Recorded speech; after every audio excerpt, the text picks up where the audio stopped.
सभी को नमस्कार। इस वाले वीडियो में मैं डिस्कस करने जा रहा हूँ जो सबसे ज़्यादा पूछे हुए क्वेश्चन है मेरे से कि सर पिछली बार कितनी पोस्टें थी, पिछली बार का सिलेबस क्या था, पिछली बार क्वेश्चंस कैसे आए थे, क्या टॉपिक पढ़े अभी हम, एमएससी वालों का और केमिकल इंजीनियरिंग वालों का अलग अलग पेपर होगा क्या, है ना, सिलेबस के टॉपिक्स क्या रहने चाहिए। तो ये सारे के सारी चीज़ें मैं इस वाले टॉपिक में डिस्कस करने वाला हूँ, इस वाले वीडियो में डिस्कस करने वाला हूँ। तो एंड तक इसको ढंग से देख लेना, फिर बाद में मुझसे क्वेश्चंस करने की, फिर इससे अलग कोई क्वेश्चंस हो तो तुम मुझसे पूछना। बाकी भैया फिर मैं रोज़ ही एक ही क्वेश्चन का जवाब दे नहीं सकता हूँ, तो ये वाली चीज़ का मैं सारे क्वेश्चंस का आंसर मैं दे रहा हूँ। तो आप लोग देखें ढंग से कि क्या क्या पिछली बार कितनी पोस्टें थी। तो सबसे पहला क्वेश्चन है भाई पिछली बार कितनी पोस्टें थी, तो उसकी बात कर रहा हूँ कि पिछली बार 20 पोस्टें थे, इस बार 27 पोस्टें, क्योंकि 7 जनों का कहीं और हो गया था सिलेक्शन तो उन्होंने छोड़ दिया था, इसीलिए वो वैकेंट सीट 7 और ऐड करी गई हैं। तो 20 और 7 27 पोस्टें इस बार हैं। ठीक है, अगली बात यह है कि पिछली बार क्या सिलेबस था। तो पिछली बार जो सिलेबस था वो इस बार भी वही सिलेबस है, सेम सिलेबस पिछली बार भी था, इस बार भी वही सिलेबस है, सेम वैसा का वैसे ही पेपर आने वाला है। दूसरी बात, पिछली बार क्वेश्चंस कैसे आए थे। तो क्वेश्चंस कैसे आए थे वो तो कुछ बताने वाली बात नहीं है। क्वेश्चंस कैसे आए थे, क्वेश्चंस इजी आए थे, नेट के लेवल के नहीं थे, पर क्वेश्चंस ठीक थे, काफ़ी ठीक क्वेश्चंस थे। मतलब जिनको नॉलेज है वो ही कर पाएगा, ये बात मान करके चलना। ठीक है, तो ढंग से पढ़ाई करनी है तुमको, बिना पढ़े तुम्हारा सिलेक्शन नहीं होने वाला, मैं तुम्हें पहले ही बता दूं। ठीक है, अगर तुम्हारे 50% मार्क्स भी आते हैं ना तो भी वही तुम्हारा सिलेक्शन हो सकता है, पर 50% मार्क्स के लिए भी तुम्हें ढंग से पढ़ाई करनी पड़ेगी। ओके, अगली बात यह है कि क्या टॉपिक्स पढ़े। तो चलिए मैं ये बता देता हूँ तुम्हें टॉपिक्स क्या पढ़े। पार्ट ए और पार्ट बी में बुक्स क्या यूज़ करनी है और कहाँ से टॉपिक पढ़ना है वो भी मैं तुम्हें डिस्कस करने जा रहा हूँ। तो ये देखो तुम लोग, स्टार्ट करते हैं हम लोग। सबसे पहले पार्ट ए की बात कर रहा हूँ। पिछली बार जो था पार्ट ए के अंदर 120 मार्क्स के क्वेश्चंस आए थे, उसमें 60 क्वेश्चन आए थे, और जो 60 क्वेश्चन थे वो हमारे को 2-2 मार्क्स के मिले थे। तो 2-2 मार्क्स के जो क्वेश्चंस थे वो मल्टीप्लाइड कर लो 60 में से। ठीक है, इस बार भी अच्छा, दूसरी बार एक और बात बता दूं मैं, ये चीज़ तुम्हें याद रखनी होगी कि भाई जो इंटरव्यू इसके अंदर नहीं होता है, कोई इंटरव्यू नहीं है, डायरेक्ट तुम्हें डीवी करना है। डीवी मतलब डॉक्यूमेंट वेरिफिकेशन करना है, डॉक्यूमेंट वेरिफिकेशन करने के बाद में डायरेक्ट पोस्टिंग्स मिल जाती है। और पेपर जो है वो मान के चलो कि 45 दिन के अंदर तुम्हारा पेपर हो ही जाने वाला है, क्योंकि पिछली बार भी हो ही गया था। जैसे ही आपके फॉर्म भरे जाएंगे उसके बाद में 30 या 45 दिन के अंदर तुम्हारा एग्ज़ाम हो जाएगा। नेगेटिव मार्किंग है, नेगेटिव मार्किंग 1/4 होती है, तो 1/4 नेगेटिव मार्किंग आपको रहेगी हर रॉन्ग क्वेश्चन के ऊपर। ठीक है, ये बात भी तुम्हें पता होना चाहिए। दूसरी बार एलिजिबिलिटी क्राइटेरिया भी दे रखा है तुम्हें। ओके, ये एलिजिबिलिटी क्राइटेरिया दे रखा है कि 30% मार्क्स तो आपको लाने ही हैं। ओके, ये देख लो। To become eligible for consideration for appointment candidate shall be required to secure minimum passing marks part A and part B और phase 1 as the case may be as detailed below in the written। ये देख लो, आप देख लो 30% marks तो unreserved के लिए है और 20% मार्क्स जो SC ST OBC वगैरह के लिए आपको रखे गए हैं। ठीक है, EWS और एक्स सर्विसमैन को 20% मार्क्स इतने तो लाने ही पड़ेंगे। ओके, इतने मार्क्स लाओगे तभी जा करके और तुम्हारा सिलेक्शन होने वाला है। ठीक है, मतलब इतने, इसके ऊपर ही सिलेक्शन होगा, इसके नीचे सिलेक्शन नहीं होगा। ठीक है, अब बात करते हैं हम लोग नेक्स्ट कि पार्ट ए में कैसे पेपर आएंगे और किसके लिए आएंगे। तो एक क्वेश्चन था कि क्या एमएससी वालों का और केमिकल इंजीनियरिंग वालों का अलग अलग पेपर होगा। नहीं होगा भैया, एक ही इक्वल पेपर आएगा, सिमिलर पेपर आएगा, सबको एक ही चीज़ की पढ़ाई करनी है। ठीक है, तो एमएससी वालों के भी वही पेपर आएगा और केमिकल इंजीनियरिंग वालों के भी वही पेपर आने वाला है। ठीक है, अब बात करते हैं लास्ट क्वेश्चन की, सिलेबस का टॉपिक क्या रहने वाला है। तो अब मैं यार डिटेल में तुम्हें सारे टॉपिक्स बता रहा हूँ, ये ही टॉपिक तुमको पढ़ करके जाने और इसी से सिलेक्शन हो जाएगा, ये बात मान करके चलना। ठीक है, तो ये टॉपिक्स हैं तुम्हारे पास में। सबसे पहले तो तुम्हें 11वीं क्लास का बेसिक कॉन्सेप्ट्स ऑफ केमिस्ट्री पूरे ढंग से पढ़ करके जाना है। पहला चैप्टर है बेसिक कॉन्सेप्ट्स ऑफ केमिस्ट्री, जिसके अंदर सारे पैरामीटर्स वगैरह दे रखे हैं, ऐसा यूनिट्स वगैरह। वहाँ से भी इतना ईजी क्वेश्चंस आते हैं और वो क्वेश्चंस आपको आने चाहिए मोल कॉन्सेप्ट वगैरह के। ठीक है, उसमें यूनिट्स वगैरह सारी आपको आनी चाहिए, प्रिसिशन, एक्यूरेसी वगैरह, वो सारी चीज़ें आपको आनी चाहिए। तो ये बेसिक कॉन्सेप्ट ऑफ केमिस्ट्री पढ़ के जाना है, पहली बात तो। दूसरी बात, प्रॉपर्टीज़ ऑफ गैसेस मतलब स्टेट्स ऑफ गैस पढ़ के जाना है। ठीक है, दूसरी बात, फर्स्ट एंड सेकंड लॉ आपको थर्मोडायनेमिक्स का पढ़ के जाना है। ओके, और गैसेस लॉ भी पढ़ के जाने, मतलब गैस वाला चैप्टर तो पूरा ही पढ़ करके जाना ही है। अगली बात, इक्विलिब्रियम पूरा पढ़ करके जाना है। तो ये जो हमारे पास में ये है ना 4th, 5th, 6 और 7, ये पूरा इक्विलिब्रियम का पार्ट है। इसके अंदर आपको इक्विलिब्रियम का एमएससी में फेज डायग्राम्स दिए हुए हैं, वो भी पढ़ करके जाने।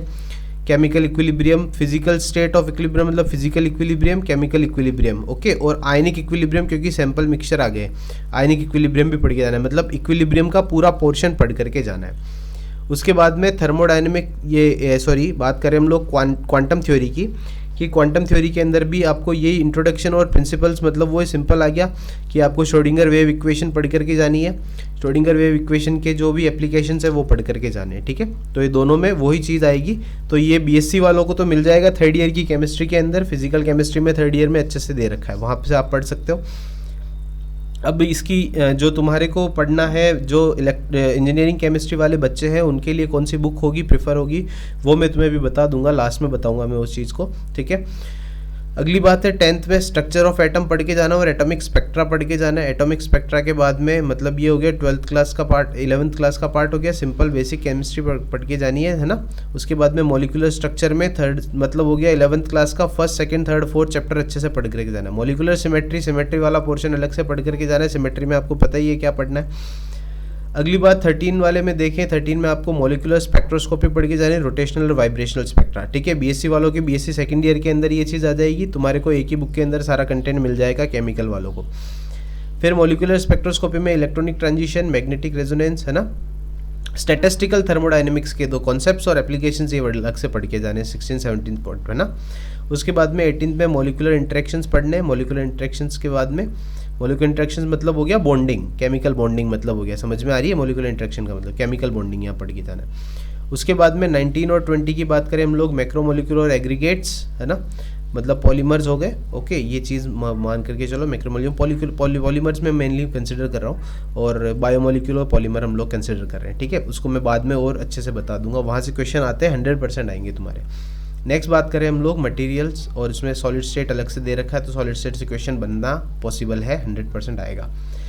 उसके बाद बात करते हैं हम लोग ये molecules in motion. Molecules in motion मतलब केमिकल काइनेटिक्स, इसका मतलब हो गया 21, 22, 23, 24, ये तुम्हारे पास में काइनेटिक्स से टॉपिक आएगा। केमिकल डायनेमिक्स या केमिकल काइनेटिक्स पूरा ढंग से पढ़ करके जाना है, ठीक है, पूरा ढंग से पढ़ करके जाना है। मतलब थर्मो, काइनेटिक्स, इक्विलिब्रियम, 3 चीज़ें तो ऐसी है जो ढंग से पढ़ के जानी है। इसके अलावा अपनी एटॉमिक स्ट्रक्चर हो गया, केमिकल बॉन्डिंग हो गया, ये तुम्हें ढंग से पढ़ के जाने हैं, ओके। नेक्स्ट बात करते हैं processes at solid surfaces. Solid surfaces मतलब सरफेस केमिस्ट्री पढ़ के जानी है, ठीक है। सरफेस केमिस्ट्री ढंग से पढ़ के जाना है, सरफेस केमिस्ट्री वाला टॉपिक ढंग से पढ़ के जाना है। उसके बाद में ऑर्गेनिक में क्या आएंगे, ऑर्गेनिक में क्या आएंगे, तो ऑर्गेनिक केमिस्ट्री के अंदर जनरली 11th और 12th में जो ऑर्गेनिक के टॉपिक दे रखे हैं ना, जैसे हेलोजेंस, है ना, एल्कोहल, फिनॉल, ईथर, अमीन्स, और ये वाले टॉपिक्स हैं, उसको मैं यहाँ पे डिटेल में दे रहा हूँ, ठीक है। ये वाले टॉपिक्स हैं जो ऑर्गेनिक केमिस्ट्री में। इसके अलावा देखो मैंने फोटो केमिस्ट्री और दे रखा है। फोटो केमिस्ट्री मोस्ट इंपॉर्टेंट है, ये वाला पोर्शन पढ़ के जाना, यहाँ से क्वेश्चन आएगा ही आएगा, फोटो केमिस्ट्री से क्वेश्चन आएगा ही आएगा, ठीक है। तो फर्स्ट फोटो केमिस्ट्री पढ़ के जाना है। उसके अलावा reaction mechanism, simple reaction mechanism पढ़ के जानी है, SN1, SN2, है ना, electrophilic addition, substitution, nucleophilic addition वगैरह सारे ही पढ़ के जाने। मतलब रिएक्शन मैकेनिज्म ढंग से पढ़ लेना, रिएक्शन मैकेनिज्म बेसिक लेवल की पढ़ लेना, क्योंकि यहाँ से क्वेश्चन आएंगे आपके, ओके। बाकी इसका स्क्रीनशॉट ले लेना, मैंने डाल रखा है, तुम लोग अलग से लिख करके तुम्हारे पास में सेव कर लेना, ओके। यहाँ से ये तुम्हारा ऑर्गेनिक का पोर्शन मैं कवर कर रहा हूँ। नीचे फैट, ऑयल और डिटर्जेंट से पढ़ना है, क्योंकि ऑयल टेस्टिंग, फैट टेस्टिंग ये करनी पड़ती है बाद में, तो ये तुम्हें पढ़ना है। पॉलीमर्स पढ़ना है तुमको, ये मैंने बता ही दिया मैक्रोमोलिक्यूल्स के अंदर, है ना, वहाँ पे बायोमोलिक्यूल्स भी आ जाएंगे, ये पढ़ करके जाना है। एल्डिहाइड, कीटोन, है ना, एलाइल, एराइल, ईथर, अमीन्स वगैरह सारी ये पढ़ करके जानी, ओके। ये है हमारे पास में ऑर्गेनिक की बात हुई। ऑर्गेनिक के बाद में बेसिक इनऑर्गेनिक पढ़नी है, बेसिक इनऑर्गेनिक पढ़नी है तुमको। बेसिक इनऑर्गेनिक का मतलब, मेरा कहने का मतलब ये है, जैसे बेसिक इनऑर्गेनिक के अंदर तुमको जैसे वेरिएशंस जो आते हैं हमारे पीरियोडिक टेबल वेरिएशंस, है ना, वो पढ़ने हैं। उसके अलावा लेंथेनॉइड, एक्टिनॉइड स्पेशल पढ़ना है। और वाटर केमिस्ट्री मतलब बेसिक वाटर, जो वाटर के बारे में जो जनरल क्वेश्चंस आते हैं ना, वो तुम्हें पढ़ने, जैसे वाटर का बॉन्ड कितना होता है ना, कितने डिग्री बॉन्ड होता है वाटर के अंदर, ऑक्सीजन हाइड्रोजन और हाइड्रोजन के बीच में कितना बॉन्ड होता है। उसके अलावा जैसे उसका हाइब्रिडाइजेशन वगैरह कैसे निकालते हैं, वो सारी चीज़ें, मतलब तुम्हें बेसिक ऑर्गेनिक मतलब वाटर के बारे में तुम्हें सब कुछ आना चाहिए, ये बात मान करके चलना, ओके। इसमें ज़्यादा डिटेल नहीं पढ़नी, पर जनरल बेसिक पढ़ना है, ओके। ये बात थी तुम्हारी पार्ट ए की। अब बात करते हैं हम लोग पार्ट बी में क्या पढ़ना है। तो पार्ट बी में तुम्हें क्या पढ़ना है, पार्ट बी के अंदर तुम्हें 40% का वेटेज रहेगा जिसमें 80 क्वेश्चन आएंगे और 1 नंबर का हर एक क्वेश्चन रहेगा, ठीक है।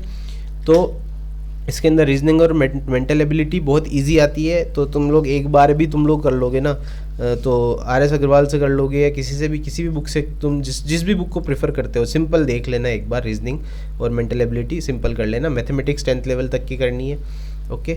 उसके अलावा जनरल नॉलेज और एवरीडे साइंस में तो तुमसे कहीं से भी, जीके में तो कहीं से भी उठा के क्वेश्चन पूछ सकते हैं, ओके। तो बेसिकली जो साइंस का जीके, जैसे जो नेशनल पॉलिसीज़ हैं वो देख लेना, 6 महीने का कर लेना तुम लोग, 6 महीने तक का कर लेना। वहाँ से आ जाए तो ठीक है, नहीं आए तो इसको छोड़ना ही पड़ेगा, फिर कोई दिक्कत नहीं है। हिंदी और इंग्लिश जनरल है, इसको पढ़ने की आवश्यकता नहीं है, इच्छा हो तो पढ़ो, बाकी मत पढ़ो, ऐसी कोई दिक्कत वाली बात नहीं, ठीक है। बाकी डिटेल में नीचे दे रखा है ये सारी चीज़ें कि कहाँ से तुम्हें क्या क्या पढ़ना है। तो Hindi grammar, language, English grammar, इसमें देख लेना, इच्छा हो तो पढ़ना, बाकी जैसे तुम सही समझो, ठीक है, वो तुम कर सकते हो, ओके। ये सारे टॉपिक्स दे रखे हैं तुमको। ये पार्ट बी तुम्हें डिटेल में वैसे भी दिया हुआ था, फिर भी मैंने यहाँ डाला है, फिर भी तुम देख लेना इसके अंदर कैसे तैयारी करनी है, ठीक है।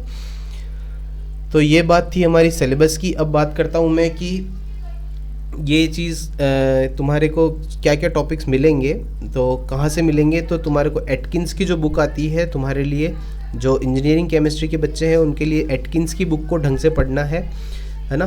फर्स्ट ईयर के लिए अंदर जो तुम लोगों ने पढ़ी होगी ना, वो एटकिंस की बुक फिजिकल केमिस्ट्री की, वो तुमको पढ़नी है पूरी की पूरी बुक, ठीक है।